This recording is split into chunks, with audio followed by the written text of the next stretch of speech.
On mélange les femmes et les hommes. Ou non, c'est bon, je vais prendre ce siège. On se mélange pas du coup. Je vous sers de l'eau.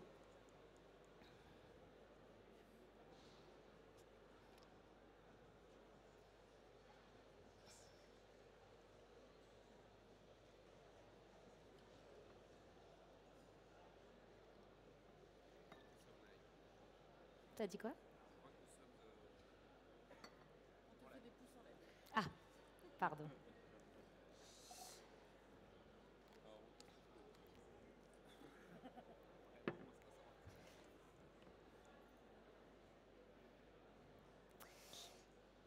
Bonjour à tous.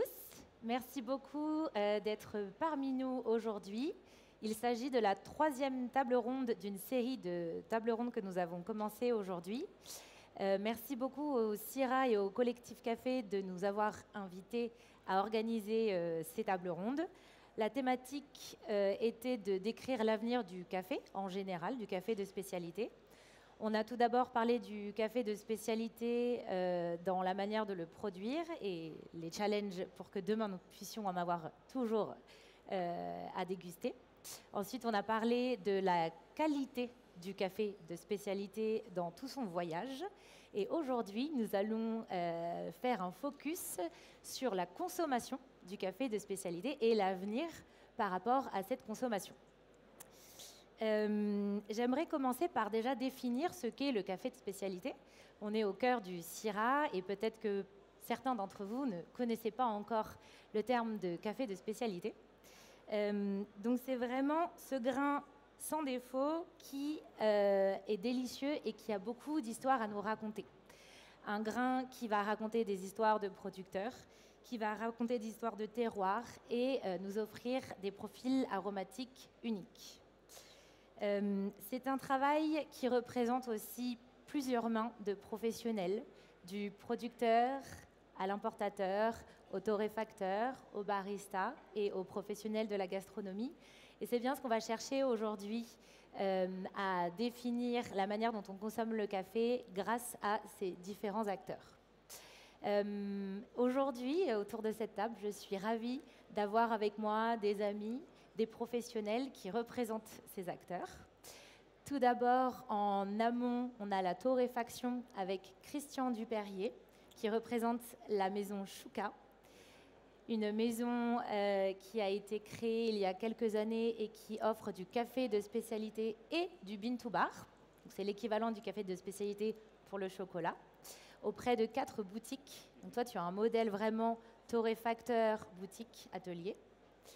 Nous avons également Pierre de Chanterac, qui représente une autre maison de torréfaction qui s'appelle Terre de Café, aux multiples boutiques en France et dans le monde, en Corée également. Tu es directeur de la qualité. Petite fierté, il est aussi multiple champion de France et du monde. Et hier, il a gagné un championnat de Coffee and Good Spirit. Et tu pourras prendre la parole aussi sur la partie torréfaction et barista. Mati Touy, qui représente la maison Ferment Bakery, une maison marseillaise qui du coup vient mélanger le monde et de la boulangerie de spécialité et du café de spécialité. Et barista depuis la nuit des temps, depuis qu'on a inventé le terme barista. Et Betty Marais, qui est la déléguée générale des Grandes Tables du Monde, qui est une association, un club de plus de 200 restaurants à travers le monde, dont l'objectif est vraiment de démocratiser et de soutenir le travail des Grandes Tables. Merci à vous 4 d'être sur cette table ronde. On va essayer tout d'abord de décrire la manière, les multiples facettes de consommer le café. Donc on a vraiment eu des manières différentes de le consommer ces dernières années. On n'a plus juste le choix que d'un espresso en fin de repas. On a aussi le choix entre des filtres, des boissons à emporter, des hybriques, etc. Le café se consomme à la maison comme au restaurant. Donc dans un premier temps, on va décrire à travers vos divers métiers un petit peu cette manière nouvelle de consommer le café.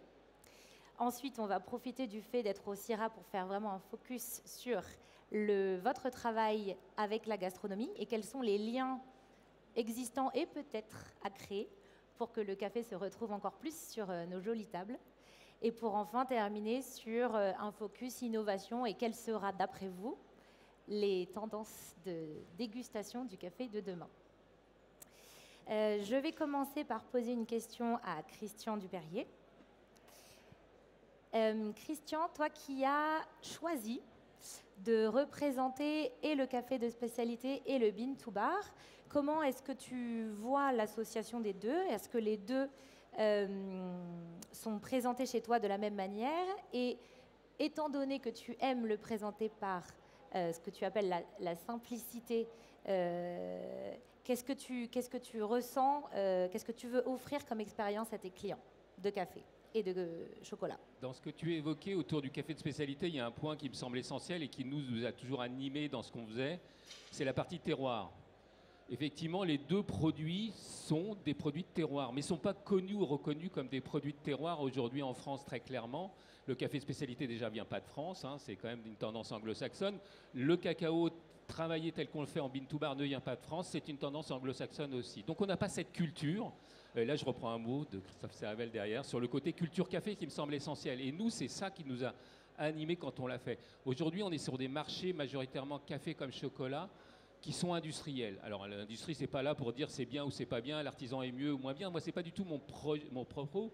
Derrière, c'est vraiment de se dire l'industrie a plein d'atouts, et avant tout économiques d'ailleurs, hein. Ils se permettent de sortir des prix qui ne sont pas élevés, mais elle a un inconvénient, c'est la standardisation. Et quand on est dans le monde industriel, on standardise.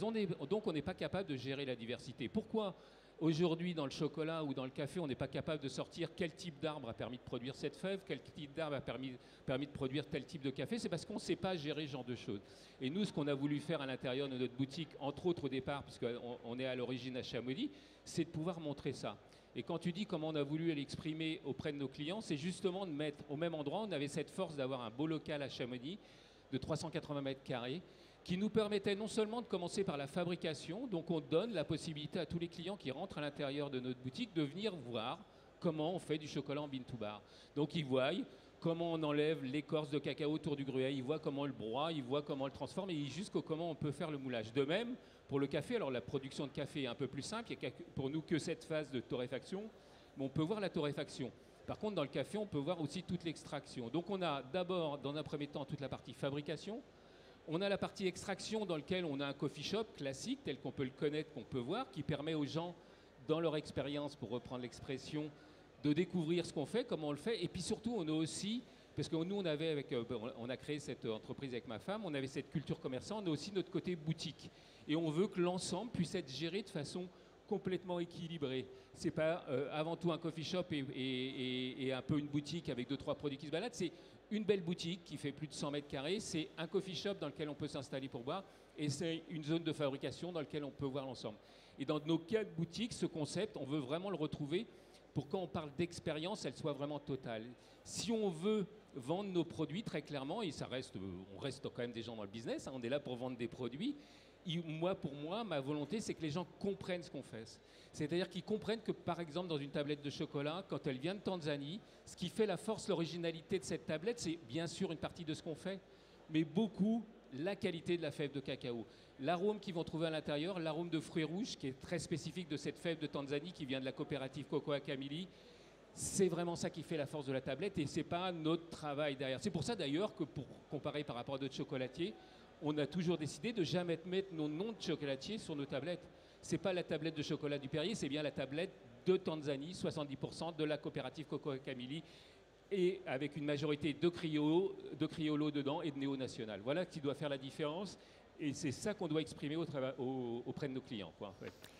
Donc du coup, évidemment, les bons arômes sont importants, mais la pédagogie prime vraiment sur ton approche dans la manière de présenter.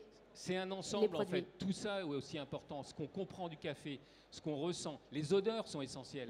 Je veux dire, moi, je le donne tout le temps, et on a eu l'occasion de discuter derrière. Moi, je me pose toujours la question, mais pourquoi on est rentré dans une phase dans le café où pas travailler sur les odeurs? Quand je dis les odeurs, ce n'est pas les odeurs du café en finale, c'est l'odeur de la mouture. quelqu'un qui a pris l'habitude de sentir une mouture, un café fraîchement moulu, mais je ne sais même pas comment on fait pour s'en passer. Il n'y a pas plus expressif que ça, c'est vraiment hyper fort. Donc moi je me suis toujours posé la question, mais comment ça se fait que le marché il est devenu en prémoulu comme on l'a? Alors que le matin, quand je me fais mon café, que je moue mon café, c'est un vrai bonheur. Donc on est sur quelque chose de beaucoup plus large et effectivement, il faut de la pédagogie, il faut expliquer, mais on y trouve beaucoup plus d'intérêt parce que quand on comprend ce qu'on consomme et pourquoi on le consomme, je crois qu'on a encore plus de plaisir à le faire, quoi, en fait. Mathie, ça m'emmène à une question pour toi. Tu es barista, tu as toujours été barista, je pense même toute ta vie. Comment adaptes-tu ton métier de barista au concept de la boulangerie? Parce que ce ne sont pas les mêmes lieux. C'est assez novateur, le coffee shop dans la boulangerie. Comment est-ce que tu vois l'évolution de ce métier de barista et quel type as-tu dû adapter les boissons, ton offre boisson pour ce concept? Alors, bonjour. L'offre barista, elle a dû s'intégrer dans le projet par l'intention même du projet. C'est-à-dire que le bar se trouve entre la boutique et l'espace de production. Le bar est là pour justement attirer l'œil sur ce produit qui est un peu mis de côté ou un peu négligé comme étant juste une boisson en plus de ta commande. Et l'offre ainsi que le métier de barista dans notre bar est fait sur un volet où je vais introduire le client dans mon métier, dans mon univers. Je vais lui apprendre la distinction entre le café d'aujourd'hui, celui de la semaine dernière, celui de la semaine qui va venir. Quelles en sont les raisons?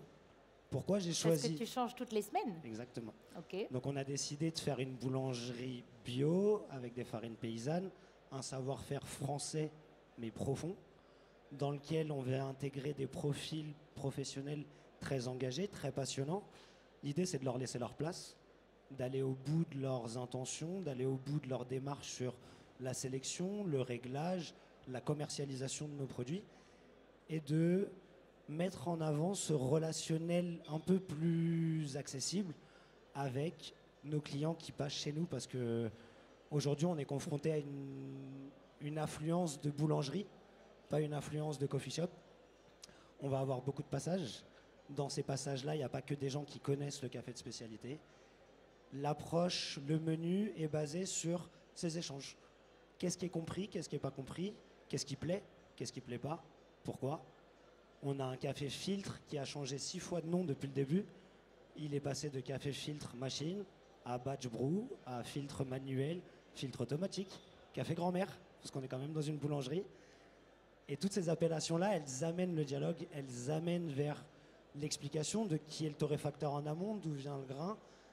Ce travail-là est assez passionnant et assez intéressant dans notre écosystème, parce que les gens qui viennent pour la boulangerie découvrent le café, les gens qui viennent pour le café découvrent la boulangerie. La somme d'engagement et d'intention au démarrage est la même. Des acteurs passionnés, des acteurs formés, des acteurs pros qui vont justement laisser transparaître leur technique sur 15, 20, 200 produits par jour, constamment, tous les jours. Donc une offre qui s'adapte, une offre qui va évoluer. Aujourd'hui, on a des problématiques sur certains approvisionnements pour certaines préparations, et en boulange et en café. Et le menu sera que évolutif sur qu'est-ce que la boulangerie de pointe peut apporter dans le métier, qu'est-ce que le café d'excellence peut amener aussi dans le milieu, et comment arriver à toucher l'ensemble de nos consommateurs en permanence avec un discours simple et à la fois étoffé d'informations pertinentes. Hyper intéressant. Tu as souligné les multiples noms de tes cafés filtres. Donc ça veut dire que c'est une boisson qui est maintenant populaire chez vous, assez populaire pour se permettre de changer continuellement de nom. Est-ce que tu dirais qu'aujourd'hui, à Marseille, on peut boire du café filtre? L'espresso n'est plus le roi, ou c'est toi qui es complètement à vouloir prendre contre-pied? Non, le café filtre se démocratise. Le café filtre automatique, bon, bien équilibré, se démocratise de plus en plus. Et à Marseille, la scène ne fait que s'étoffer et s'enrichir. Pas que Marseille. Marseille a été un des premiers lieux, mais toute la région en bénéficie. Il y a des ouvertures à 50 km, 100 km de chez nous constamment. Donc le filtre prend sa place, le café prend sa place. et nos industries à nous prennent de plus en plus de place respectivement. Donc très bien. Super intéressant. Pierre, tu aimes mettre en avant les expériences café. Le café est vraiment au cœur de votre boutique. D'ailleurs, il n'y a pas de boulangerie, mais pas non plus de pâtisserie. Quand on va chez Terre de Café, c'est vraiment pour le café. Même dans votre gamme de thé, c'est en fait du café. Et toi qui dessines ces expériences pour les multiples boutiques avec lesquelles vous travaillez, qu'est-ce qui est important pour toi dans cette offre-là? Comment vois-tu, décrirais-tu votre offre café? C'est une bonne question. Je pense que le fondement de la manière dont on réfléchit le café et la manière dont on le propose, c'est avant tout d'être en transparence, et je te rejoins là-dessus, sur l'origine. Et c'est la raison pour laquelle un des fondamentaux de l'offre de Terre de Café, c'est d'avoir un café d'abord qui change tous les jours, soit un expresso qui change tous les jours, pour que chaque personne qui rentre dans notre boutique et qui nous demande un café s'il vous plaît, ait en réponse un oui, et en réponse ensuite de la traçabilité. C'est-à-dire le café que vous allez boire aujourd'hui, que ce soit un cappuccino, un expresso ou un filtre, ce sera un café du Costa Rica, d'une ferme Volcán Azul, d'une variété Caturra, une fermentation nature. Une fois qu'on a dit ça, soit on a en face de nous quelqu'un d'éclairé à qui ça parle, soit on a en face de nous quelqu'un qui n'est pas familier avec le café de spécialité. Et du coup, c'est une brèche, c'est une opportunité pour nous d'engager le discours et de dire, effectivement, derrière une tasse, il y a de la traçabilité, il y a des variétés, il y a tout un pan naturel. Et je crois que la manière dont on construit notre offre, c'est avant tout une offre qu'on veut facile, expérientielle. Je suis persuadé qu'on a tous grand intérêt à se connecter, à renforcer nos connexions ou à se reconnecter avec nos sens. Nous sommes des animaux assez intelligents. Quand on sort un paquet de café, effectivement, tout de suite, si on se prend tous ici et qu'on ouvre un paquet de café conventionnel, je ne citerai pas de nom, on est capable tous de dire ça sent mauvais si c'est brûlé, ou tiens, c'est surprenant, ça sent bon. On est tous capables de ça, même après des années de lobbying d'acteurs conventionnels et industriels qui achètent des cafés à défaut et qui les brûlent. Et donc, en fait, à partir du moment où on se connecte à ce sens-là, on remet du sens, donc du sensoriel, dans notre pratique d'alimentation, et le café en fait partie. Eh bien, on est capable tout de suite de se dire là, il y a un problème ou là, c'est intéressant.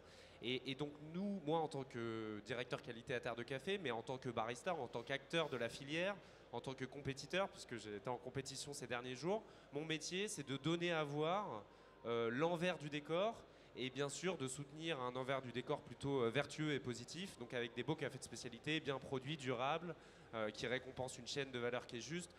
On en parle aussi pas souvent et on a peur de le dire, mais l'histoire du café, c'est une histoire sanglante, c'est une histoire d'esclavagisme, c'est une histoire colonialiste.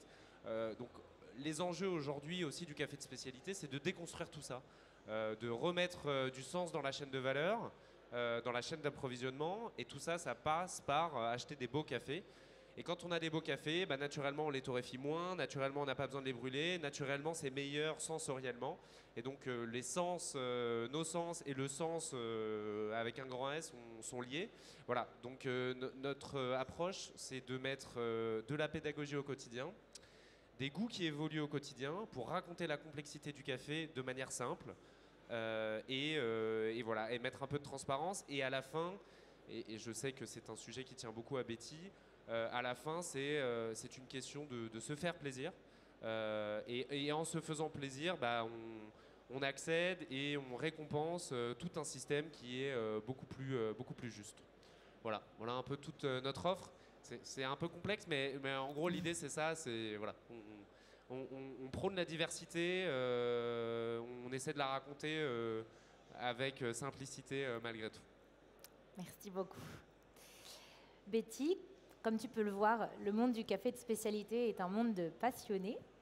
Évidemment, les acteurs que tu représentes sont aussi des passionnés du goût, de leur métier, de l'excellence. Est-ce que tu pourrais décrire un peu ton métier par rapport à ces grandes tables et ta vision du café aujourd'hui dans les grandes tables et l'offre café dans les grandes tables? Bien sûr. Alors, les Grandes Tables du Monde, on est une association qui rassemble 198 restaurants 2 et 3 étoiles dans 25 pays différents. Et le but, finalement, notre mission, c'est de réussir à accompagner ces restaurateurs. Alors, j'appuie vraiment sur le thème de restaurateurs. On n'est pas une association de chefs, mais vraiment une association de restaurateurs, c'est-à-dire de personnes qui gèrent l'ensemble de l'expérience, donc la cuisine, mais aussi le service, l'administratif, les finances. Tout finalement ce qui permet d'accueillir au sein d'un établissement et de faire vivre à un client une vision personnelle de l'hospitalité.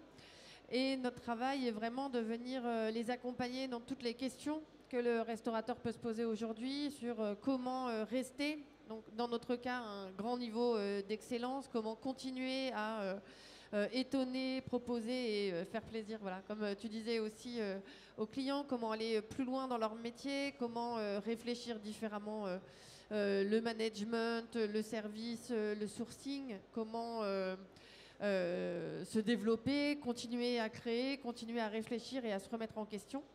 Et à l'association, nous sommes une équipe de 6 personnes que j'ai le plaisir de diriger qui voilà, essayent toute la journée de écouter nos chefs pour dénicher ces questions, aller trouver les réponses et les permettre de continuer à s'inspirer et à être de plus en plus vus sur une scène culinaire.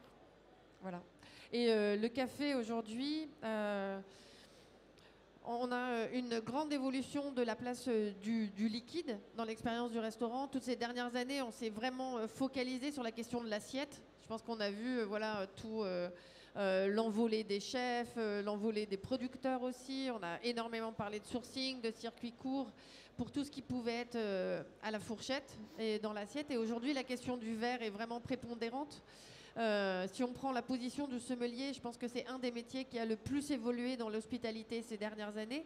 Et on demande à un sommelier aujourd'hui d'être capable de réfléchir à la fois la question du vin, la question du cidre, la question de la bière, la question du sans-alcool, la question des eaux, parce que, enfin, et c'est une très grande question dans le café, donc, mais c'est aussi une très grande question à table. Et il y a le café aujourd'hui.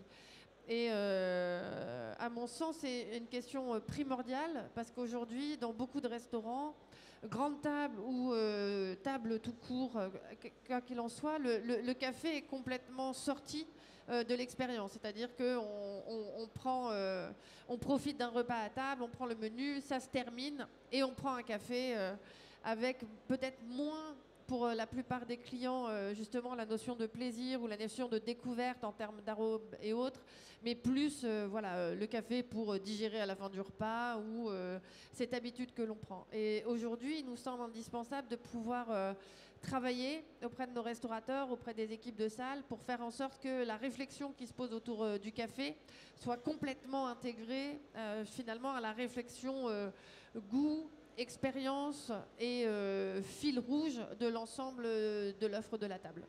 Et ça, je pense que c'est un travail qu'on ne peut pas mener justement sans les différents acteurs du segment. Super intéressant. Bah, du coup, ça peut nous emmener à la partie 2, qui est de voir comment les acteurs du café de spécialité, quelles actions vous mettez à vos différents métiers en place pour venir séduire ces chefs. Et donc du coup, Christian, est-ce que tu as des clients professionnels et comment est-ce que tu abordes l'offre à ces tables en voulant garder ta simplicité dont tu parles et que tu chéris et quels sont les retours que tu as? S'ils sont positifs, évidemment, on peut en partager des bonnes pratiques avec la gastronomie.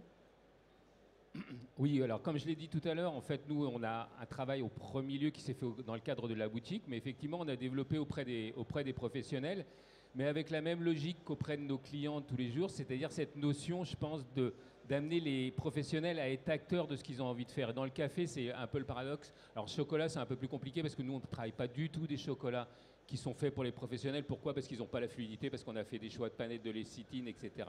Donc, un peu plus complexe, mais on avance beaucoup dans le cadre du café avec eux. Mais je pense que la première chose, c'est ça, c'est cette notion d'acteur. C'est-à-dire la première chose qu'il faut qu'on arrive à déterminer chez le professionnel, c'est qu'est-ce qu'il veut fondamentalement.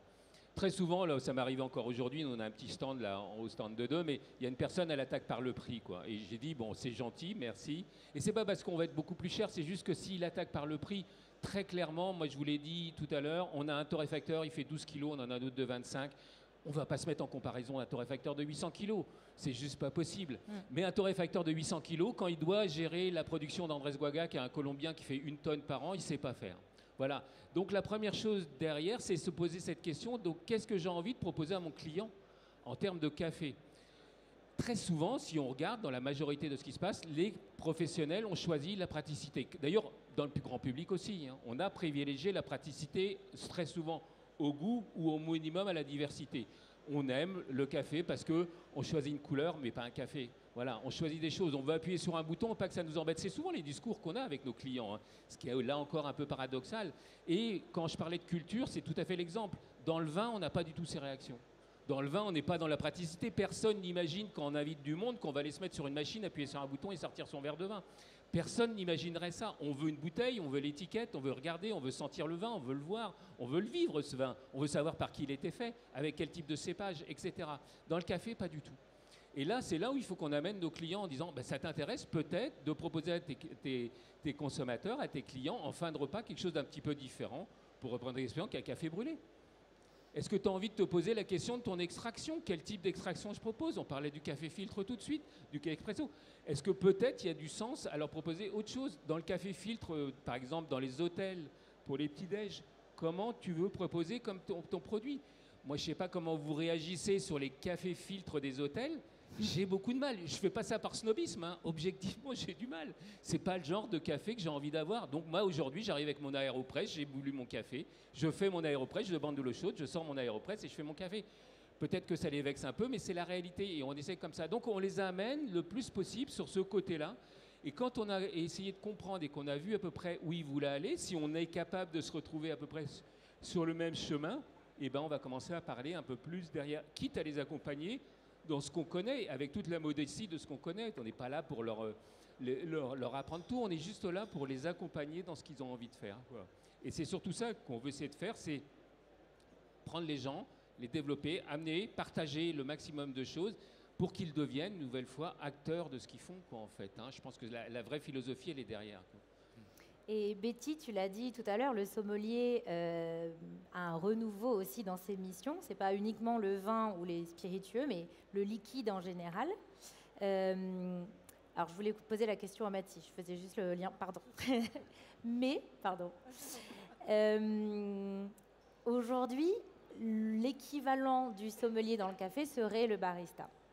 On n'a pas encore de formation officielle reconnue par l'État, mais quel est le rôle du barista auprès de la gastronomie, étant donné que le café est une boisson qui se transforme. Donc en effet, techniquement, il faut avoir des compétences pour pouvoir offrir l'expérience dont vous parlez, l'expérience aromatique, raconter toutes les histoires. Donc est-il possible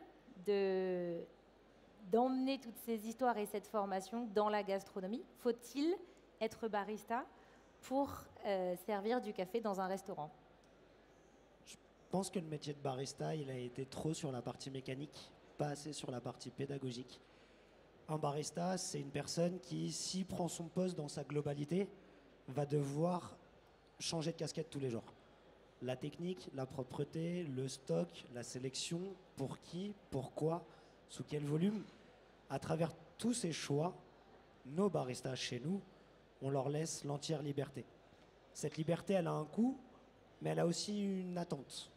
L'attente, c'est de pérenniser ce discours et ce travail auprès des clients. Nos clients, ils viennent de tout horizon.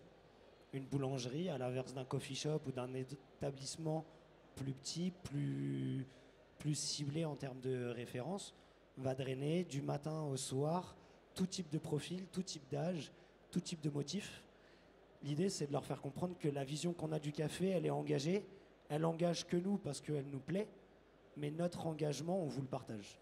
T'y adhères pas, pour telle raison, pas pour telle raison. Prix, goût, accessibilité. Notre travail, il est juste de faire ce qu'on aime avec l'intention qu'on a envie et d'en donner le meilleur de nous tous les jours.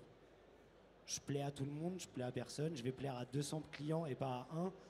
j'aurais fait ma démarche avec la meilleure des intentions. Et j'aurais servi la cause de tous les gens qui travaillent avec les mêmes problématiques, parce que notre travail, il est colossal, et le prix reste plafonné. Il a un plafond. Il a un plafond qui nous limite et qui nous permet aussi de jouer sur la rentabilité et le rôle crucial du barista. Sa liberté de choisir doit être aussi conditionnée par nos capacités financières, par nos objectifs de vente et notre capacité à vendre. Plus je vais toucher de monde, plus ta liberté sera grande. Plus tu dois être rentable, plus ta sélection sera petite. Mais cette liberté-là, elle existe. Nos baristas aujourd'hui sortent d'école, parfois avec trop de pensées bloquées ou limitées, alors que le métier ne fait que s'ouvrir. Tu fais ta formation, dans 3 ans, tu auras fait un bagage professionnel tellement grand que tu auras envie de refaire une professionnalisation ou un perfectionnement dans un petit compartiment. Notre force, elle est là. Leur donner une base solide pour être en mesure d'être autonome partout, chez un chocolatier, dans un coffee shop de renom, dans une torréfaction, chez quelqu'un qui fait du volume, dans une table, venir compléter le travail d'un sommelier ou d'un chef de cuisine. C'est là le bagage sur lequel on doit se baser. Ce qui se passe après, c'est au gré des carrières. Je préfère la production, je préfère la transformation, je préfère commercialiser ou je préfère changer de casquette tous les jours, libre à moi de choisir. Mais mon bagage doit être corrélé avec mon avenir. Voilà où on en est. La place du barista chez nous, elle est encore en train de se façonner. Elle a encore plein de dimensions possibles. La torréf, le choix des torréfacteurs, les compétitions, aller dans le labo de boulangerie, venir amener du café de spécialité dans la pâtisserie, dans la viennoiserie, dans les relations avec les gens avec qui on travaille, parce que Pierre, on a travaillé avec lui avant d'ouvrir. Mon associé a passé une semaine avec Pierre pour comprendre mon univers. De ce lien-là, eux ont créé leur lien, nous on a notre lien, et moi j'ai mon lien avec mon associé. Ces liens sont vraiment individuels. Et le lien de travail a donné lieu à mon associé qui fait une viennoiserie avec du café de spécialité pour justement boucler la boucle. On a des bons cafés chez nos fournisseurs, mais on peut aussi faire bosser nos copains, on peut faire aussi bosser nos amis. Et mettre un bon café dans une viennoiserie, c'est qu'une étape de plus dans ce qu'on est en train de faire nous tous les jours. Donc voilà où on en est. C'est intéressant parce qu'en fait, on sent qu'on a envie de faire des collaborations, en tout cas d'aller plus loin ensemble. Il y a tellement de choses à dire, et là on parle que du café, il y a évidemment beaucoup de choses à dire dans le monde de la table en général. Et je pense que oui, les collaborations, créer des communautés, créer des synergies avec entre toutes nos batailles pourrait être très intéressant. Pierre, dans quelle mesure quels sont tes contacts d'ailleurs pour vendre du café aux chefs? Toi qui étais d'ailleurs dans l'hôtellerie avant et la restauration, tu as fait l'école Ferrandi. Donc tu as peut-être des techniques spéciales ou en tout cas des manières d'emmener le café auprès de ces tables et ces chefs. Est-ce que tu veux les partager avec nous?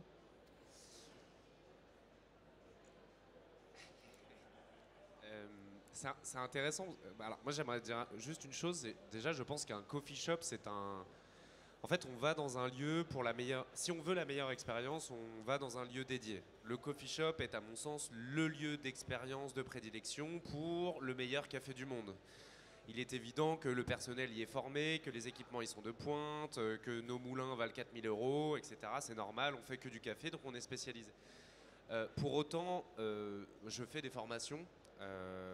Mathis fait des formations, on fait tous des formations à des professionnels parce qu'on est dans un domaine où il y a un tel déficit de connaissances vis-à-vis de comment faire un café qu'on se retrouve et vendeur de café et formateur de facto. Faire une formation café à un sommelier ou à du personnel de salle pour apprendre à servir d'une machine à espresso, ça prend 1h30. C'est quand même pas très compliqué, donc je pense que déjà tout le monde peut faire du café simplement. Avoir un café, une machine, un moulin où tout est déjà organisé, c'est assez simple.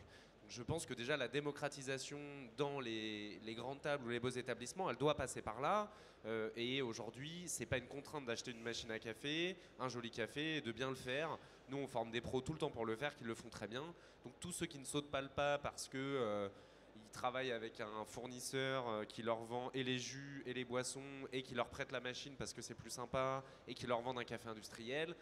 Quand ils disent ne pas vouloir passer sur du café de spécialité parce que c'est trop compliqué, c'est un faux argument, c'est un argument financier, c'est tout. C'est juste qu'on est dans une industrie où le café conventionnel coûte rien du tout depuis très longtemps et que les restaurateurs et les hôteliers ont toujours trouvé un moyen d'y faire une marge qui était nécessaire aussi, puisque c'était un moyen de faire une marge là où ailleurs ils en faisaient moins.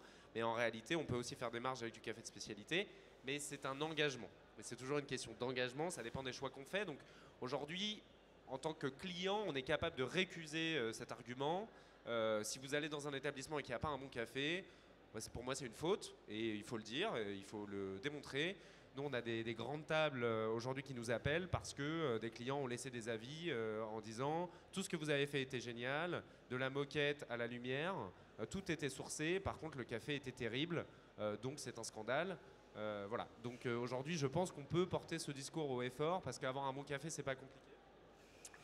Et la deuxième question, comment nous on s'adresse au chef. Alors moi, je suis pas commercial, donc je suis pas très fort pour ça. Parfois, ils viennent nous voir et c'est chouette. Parfois, on va les voir. Mais on se base toujours sur le goût pour essayer de convaincre. On essaie quand même de trouver des profils qui sont consensuels parce que nos cafés peuvent être clivants, c'est vrai.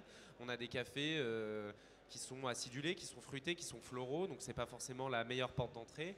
Donc on essaie de donner à voir aussi des cafés qui sont accessibles tout simplement. Je sais pas si j'ai répondu à toute la question, j'avais autre chose. Non, c'est parfait.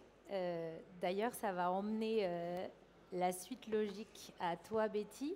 Tu parlais du renouveau du liquide dans le rôle du sommelier. Dans quelle mesure ce sommelier pourrait-il travailler avec du café de spécialité? Et est-ce que, si ce n'est pas le sommelier, la place du café serait aussi d'être... Enfin, bien sûr, c'est le travail du sommelier, mais de créer des pairings, des vraies expériences qui incluent le café et pas forcément, comme tu le disais, comme le dernier point final du repas, mais bien vraiment travailler en amont et pourquoi pas avec les mets ou le fromage. Oui, tout à fait. Je crois qu'aujourd'hui, on parlait tout à l'heure de toutes les formes de café filtre qu'il existe. Il y a tellement de manières d'extraire et de proposer et de servir le café que sa place aujourd'hui, ça serait vraiment réducteur de l'imaginer que sur le café finalement de fin de repas. Et comme on a vu même le thé venir prendre sa place sur l'ensemble d'un menu, on peut tout à fait imaginer la présence de café à différents moments du repas. Il y a déjà de grands sommeliers et sommelières qui réfléchissent à cette question. Et en plus, il y a quelque chose de vraiment intéressant parce que parallèlement à la question, je dirais, du goût et du pairing, il y a toute une question sur le service. Il y a un vrai spectacle sur l'art de pouvoir préparer le café, de pouvoir venir le faire en salle, de venir le faire à la table, ce qui nous ramène aussi un temps de pédagogie où devant les clients sont toujours très admiratifs quand on vient faire un geste en salle. Le café, c'est un geste aussi que l'on peut faire en salle et qui permet d'avoir un temps de pédagogie et d'échange sur quelle méthode on utilise, quels cafés sont prévus. Et on peut venir travailler et flatter des plats de manière très différente. Et je pense que ce ne sera pas choquant bientôt de voir sur certaines maisons un peu créatives du café venir au cours de repas. En tout cas, je l'espère, parce que justement, ça ramène de grands moments de salle et de très beaux pairings, et on vient vraiment réfléchir autre chose, l'accord liquide et solide. Et pour le sommelier, je pense que... alors oui, tu en parlais tout à l'heure sur le vin, il y a tout un côté, mais il y a aussi le vin, on le décante, on le prend, et pour un sommelier, de venir aller travailler son palais sur la question du café, je pense que c'est pas que enrichir son univers avec un autre segment qui sera le produit café dans toute sa variété, mais qui sera aussi... de réfléchir le goût différemment et de finalement venir réfléchir l'ensemble de son métier en se donnant plus d'options. parce que ça ne sera pas que de faire un pairing vin. Aujourd'hui, on a des pairings qui sont complètement variés et que ça peut venir enrichir pleinement. Et je pense qu'il faudrait qu'on arrive tôt à la question de la formation du sommelier, que dès les écoles hôtelières, on vienne faire des dégustations de café, ce qui... Enfin, aujourd'hui, j'ai pas fait d'école hôtelière, hein, donc il faudra voir, mais à ma connaissance, n'est pas forcément quelque chose que l'on voit. Or, c'est, je pense, aussi une éducation au palais qui doit être fait très jeune quand on a envie de prendre ces métiers-là, et encore tout type de table confondue. Donc je pense que c'est quelque chose qu'on doit travailler vite. Tant aujourd'hui directement du côté des chefs, parce que il faut qu'on implémente à la source, pas à la source finalement, à l'arrivée, et d'aller le travailler du côté des écoles pour être du coup à la source vis-à-vis des futurs directeurs de salle et sommeliers de l'ensemble de nos tables. Bien sûr. Juste un tout petit mot pour rebondir sur ce que tu as dit, Betty. Moi, je suis issu d'une formation école hôtelière Ferrandi cuisine, et j'ai été appelé il y a 2 jours par mon ancien chef de Ferrandi qui me dit bah ouais Pierre, je vois bien que tu réussis, tu fais des concours, c'est super. Est-ce que tu peux venir faire une formation de 2 heures pour mes élèves? Et aujourd'hui, c'est la 2e fois que je le fais. J'arrive vraiment en aval de la formation qui est déjà constituée, qui est déjà financée, qui est déjà prévue, où on peut me caser 2 heures pour faire la formation des élèves parce que j'ai plutôt réussi et qu'on fait revenir les anciens, qu'on monte des restaurants, qu'on a une carrière. Et c'est un peu, je le fais avec plaisir bien sûr, mais ça raconte à quel point la considération café dans une des plus hautes, des grandes écoles de la gastronomie française, très prisée et très onéreuse sur ces formations-là, est complètement mis de côté. Et l'acteur qui fait la formation café en fait une qui est très courte, et c'est un acteur conventionnel. Donc aujourd'hui, il y a un énorme déficit, je te rejoins complètement, dans la formation initiale, de déjà raconter ce qu'est le café de spécialité, comment on le fait, de manière très simple, et on pourrait imaginer des modules, voilà. Et je pense que de toute façon, c'est nécessaire et c'est l'avenir de la filière, parce que nous, on se retrouve à former une filière qui est déjà constituée, alors qu'il faudrait évidemment la former avant qu'elle arrive sur le marché du travail. Oui, on sent que la formation et la création de ces communautés en fait est au cœur de la problématique. Il reste une dernière question ouverte, puisqu'on a encore 2 minutes. Est-ce que vous avez détecté des nouvelles manières de faire qui peuvent permettre justement la facilité de la dégustation du café? Donc pas forcément à travers le barista.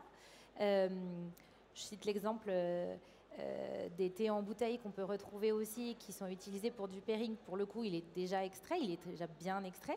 Est-ce que ça, ce serait pour vous une solution, une innovation vers du plus simple mais toujours excellent? Est-ce que vous avez des idées d'innovation de demain, si vous aviez une boule de cristal?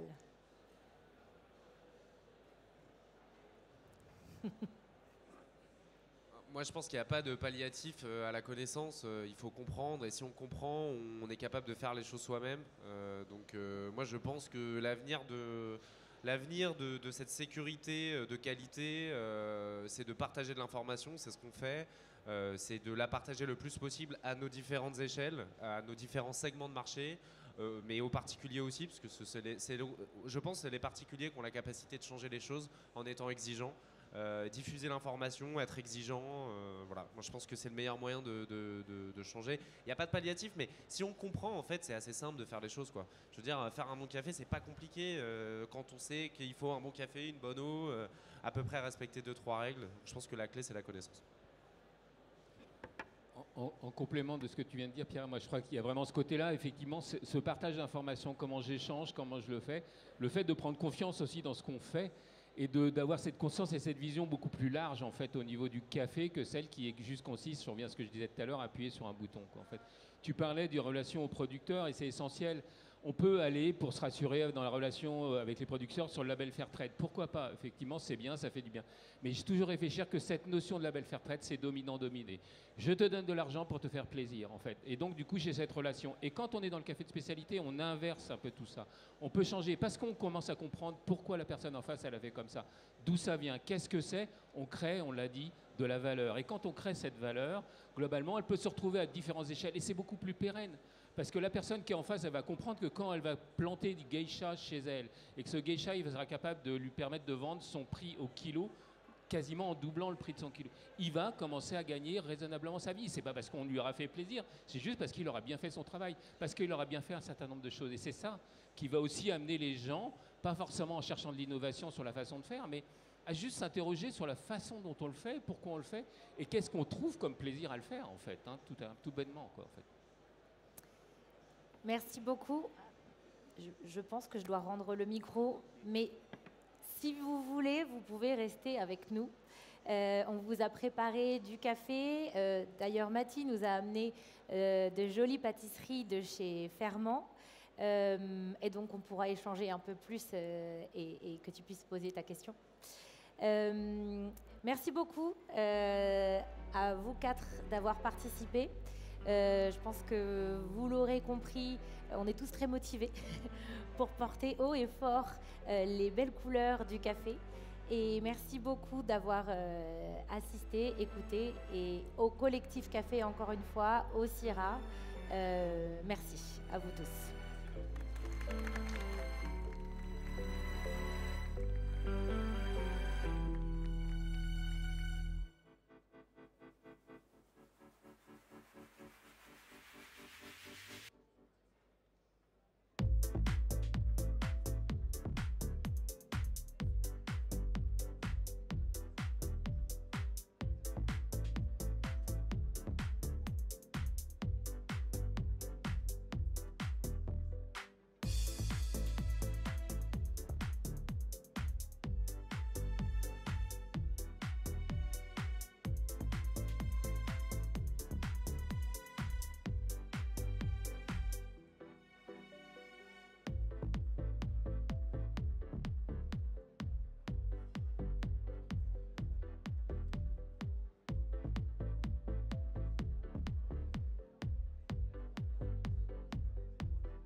Deux par-